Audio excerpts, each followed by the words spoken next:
bagoya atau nikah yang tidak benar ya, nikah yang salah. Nah, nikah bagoya tuh orang nih menggauli, misalkan ada 10 lelaki nih, Salome, satu lobang rame-rame, 10-an ini, nanti ditentuin, dia datang ke si perempuan tuh, udah kamu maunya sama siapa yang jadi suami kamu? Mau ganteng jangan, iya belah, enggak jadi itu, salah kira, pakai situ tak, jahiliyah itu. Jadi ya digauli tuh sama dia tuh 10 orang, mau si ceweknya juga mau.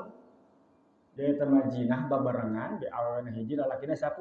Engke begitunya boga anak ya. Geus saha anu deuk dijadikeun salaki maneh? Geus bapak anak bapak eta tah. Tinggal nyeuna milihan dong 10-an jadi absen.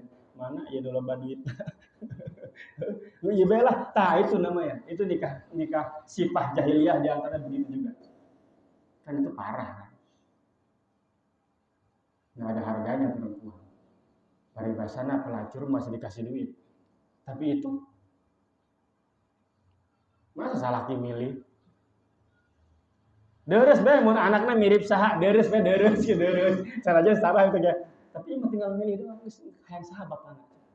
Ya geus ieu bae dibangun roda loba duitna gitu kan. Ieu Avanza, ieu non ieu roda Alfa dong ieu bae lah. Aduh, kacau kan? Itu nikah bagoya namanya, sama itu juga. Pekerjaan jahiliyah. Atau nikahul istibdo, ay antas tabdi almar'atu min ajnabiyyin idza tahurat min haidiha bi amri zawjiha summa yuziruha hatta yatabayyana hamluha min dalika rajul. Apa ya, nikah istibdo itu masrahin istri sama orang lain. Jadi dia punya istri, dibiarkan bergaul sama orang lain. Dia sendiri yang nyuruh suaminya, jadi kayak ngejual istri. Nanti kalau istrinya punya anak, ya terserah si suami itu, si yang menggauli itu. Ini anaknya mau buat saya atau buat kamu. Itu termasuk sifat jahiliyah. Itu parah itu. Istri sendiri digauli sama orang, dibiarin, terus punya anak, tinggal milih doang. Kepada si suami itu, ini anak kamu nih, mau buat saya atau buat kamu? Kata dia, buat saya aja, tuh udah sama dia. Itu sifat jahiliyah di antaranya. Wa minal jam'i, dan dari nikah kumpul. Bagaimana nikah kumpul tuh? Kayak seperti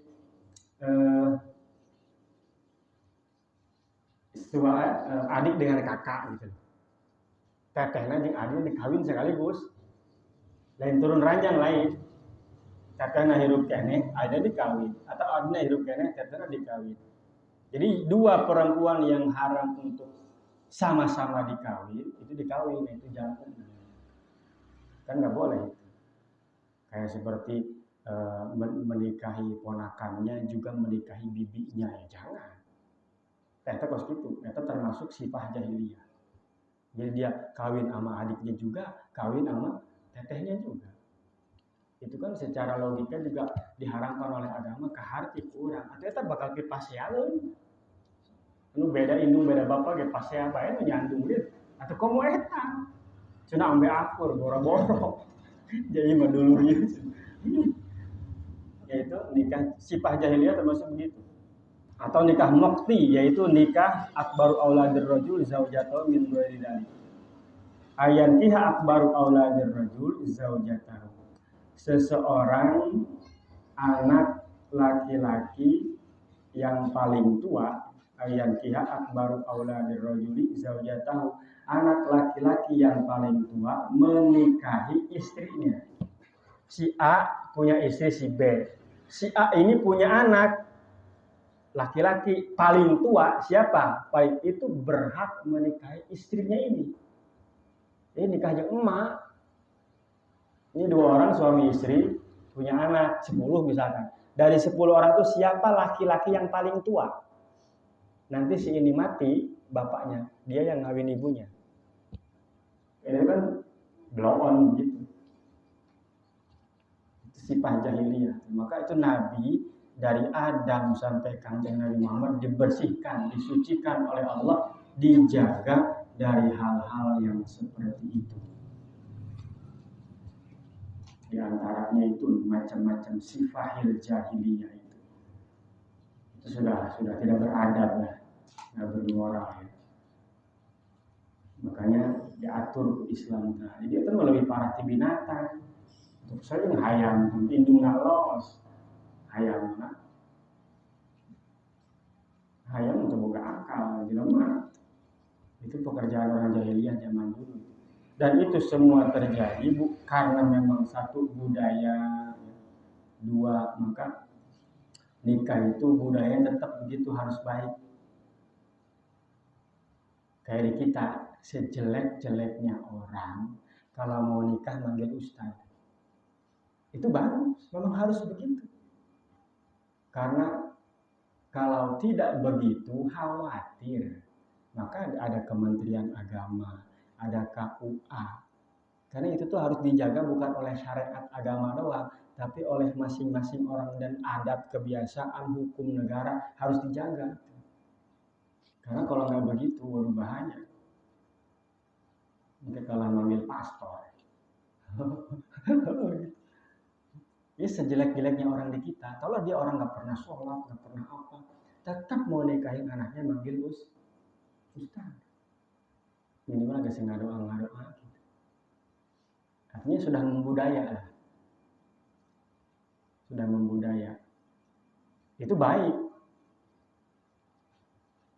Kos anu mau sanajan tilok sholat ta jelema anu mau, tetap we ngagorokeun ustaz we nyolaskeun mah. Ngagorokeun amil. Harus begitu, karena kalau nggak begitu khawatir malah orang-orang yang sama-sama tukang mabok yang ngurusin. Begitu dari kubur rumah ieu teh nya geus alungkeun we ka jero kubur. Takutnya dia bikin aturan baru tentang menguburkan mayat, atau tentang mensalatkan mayat, atau tentang menikahkan manusia dengan manusia. Alhamdulillah di orang begitu guys. Selain dibudayakan juga sudah menjadi hukum negara gitu yang begitu tuh, terutama masalah nikah karena parah nantinya. Nanti takut zina kalau salah. Mending kalau anaknya laki-laki, kalau anaknya perempuan, sedangkan itu bukan bapaknya, ditikahin sama laki-laki, padahal nyatanya dia bukan bapaknya, kan namanya zina. Ini zina. Nah anaknya perempuan lagi misalnya.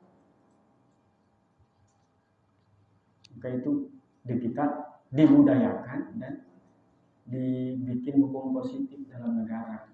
Memang harus begitu. Ada undang-undang tersendiri kan, undang-undang perkawinan gitu kan. Tahun 1972 kayak kepala KUA sorangan ada khusus kantor mengurusi pernikahan. Iya kan karena yang KUA itu cuma ngurusin nikah, wakaf, kan itu doang. Ya puasa mana tidak urusan kadang-kadang pegawai lagi puasa.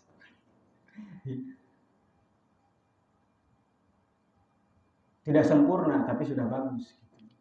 Memang itu yang perlu. Ya kan kadang-kadang kita kadang-kadang nyalahkan.